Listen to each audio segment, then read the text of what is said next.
Hello दोस्तों, स्वागत है आपका एक बार फिर से हमारे चैनल टाटा 24 में। तो कैसे हैं आप सब?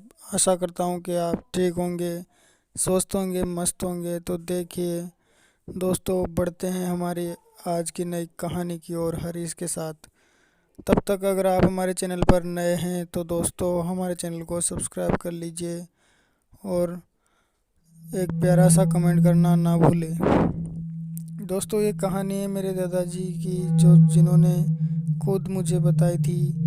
मेरी बुआ एक छोटे से शहर से संबंध रखती थी और माना जाता है कि उस गांव में बुरी शक्तियों का कहर था। ऐसा ही एक बुरी आत्मा से सामना हुआ मेरे दादाजी का। खुले बालों और सफ़ेद भयानक और डरावने चेहरे वाली चुड़ैल। ठंड का समय था, पूरे शहर में घना कोहरा छाया हुआ था। मेरे दादाजी एक दफ्तर में काम किया करते थे। हमेशा की तरह उस दिन भी मेरे दादाजी दफ्तर से काम से फ्री होकर घर लौट रहे थे। तो रास्ते में बाजार पड़ता था, इसलिए वह घर के ज़रूरी सामान लेने रुके और उन्हें वहां अपना पुराना साथी मिल गया। उससे वह बातें करने लगे और बातों ही बातों में कब बहुत रात हो गई पता ही नहीं चला। और दादाजी ने जब अपनी घड़ी देखी तो टाइम देखकर उन्हें लगा कि आज घर पहुंचने में बहुत देर हो जाएगी। उन्होंने सोचा कि आज मैं जंगल के रास्ते से निकल जाता हूँ, यह शॉर्टकट भी है और काफ़ी ज़्यादा टाइम बचेगा। और दादाजी ने जंगल की ओर अपनी कार घुमा ली। रास्ते में काफ़ी ज़्यादा अंधेरा था, कार की हेडलाइट्स में थोड़ा आगे का ही दिख रहा था। चारों ओर घना कोहरा छाया हुआ था। दादाजी तेज स्पीड में गाड़ी ड्राइव कर रहे थे, लेकिन उनकी गाड़ी के आगे एक औरत आ गई। दादाजी ने जल्दी से ब्रेक मारा और जब औरत गाड़ी के सामने आई तो देखा कि वह और तेज तेज रो रही थी। दादाजी ने उसे अपनी कार के सामने कार की खिड़की के पास बुलाया और पूछा, कौन हो तुम? यहाँ इस वक्त क्या कर रही हो? तुम रो क्यों रही हो, ज़रा बताओगी?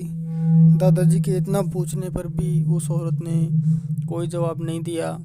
दादाजी ने सोचा कि बेचारी किसी मजदूर की पत्नी होगी जो शायद रास्ता भटक गई है।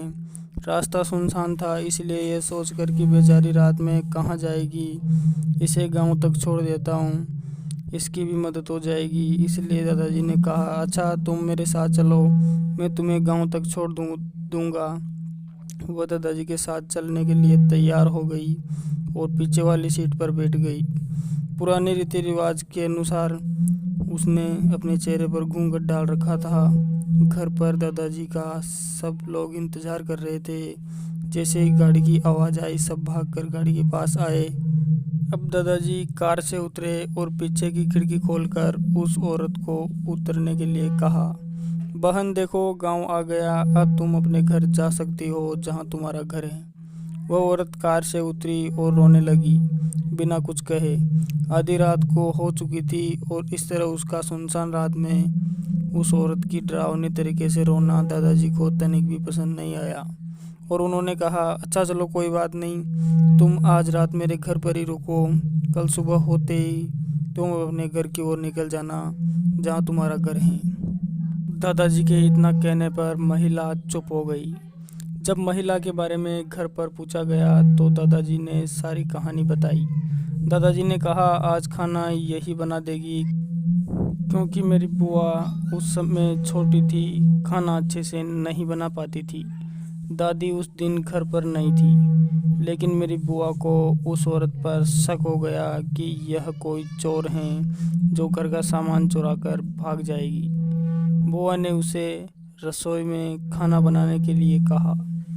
वह बिना कुछ जवाब दिए वहाँ से उठकर रसोई की ओर चली गई।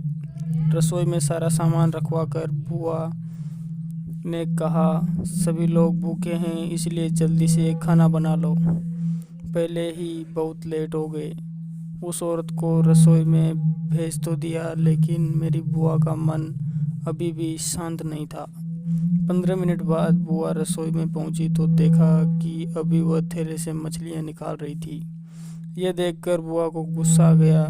उन्होंने उसे बोला कि अभी तक तुमने खाना बनाना शुरू नहीं किया, कब खाना बनेगा और कब खाएंगे हम।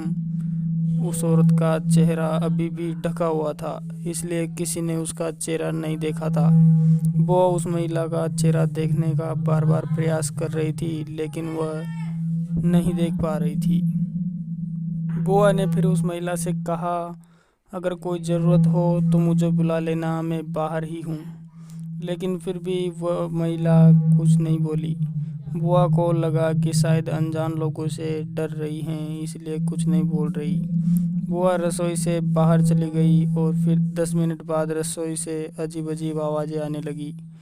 और उन्हें सुनकर जब बुआ रसोई में देखने के लिए आई तो रसोई का दृश्य देखकर बुआ डर गई और उसके पैर जैसे वही जमे रह गए।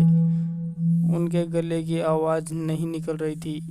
उन्होंने देखा वह औरत के स्लैब पर बैठकर कच्ची मछलियां खा रही थी। सारी रसोई में हड्डियां और मांस के टुकड़े बिखरे पड़े थे।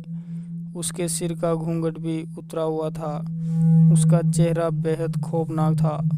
बाल बहुत बड़े और उलझे हुए थे, नाखून एकदम काले व मछलियां खाने में मगन थी, इसलिए उसका ध्यान बुआ पर नहीं गया। लेकिन बुआ तो यह सब नज़ारा देखकर बेहोश होकर वहीं गिर पड़ी। और उसके बाद सभी लोग वहां पहुंचे तो वहां पर वह महिला गायब हो चुकी थी। बाद में जब बुआ को होश आया तो बुआ ने सारी बात सबको बताई कि उस औरत उस तरह मछलियां खा रही थी और जैसे ही मैंने देखा तो मैं बेहोश होकर डर के मारे यहीं पे गिर गई। उसके बाद से ही मेरी बुआ को बहुत सी बार उस औरत का अपने सपने में दिखने का डर रहता है और कभी कभी तो वह उससे बहुत ज़्यादा करीब आने की कोशिश करती हैं। तो दोस्तों, ये थी हमारी आज की सच्ची घटना। तो मिलते हैं दोस्तों एक और नई कहानी के साथ। तब तक के लिए बाय, टेक केयर। अगर दोस्तों आपने हमारे चैनल को सब्सक्राइब नहीं किया है तो सब्सक्राइब अवश्य कर ले, ताकि हमारी हर वीडियो की नोटिफिकेशन आप तक पहुंच सके और बेल बटन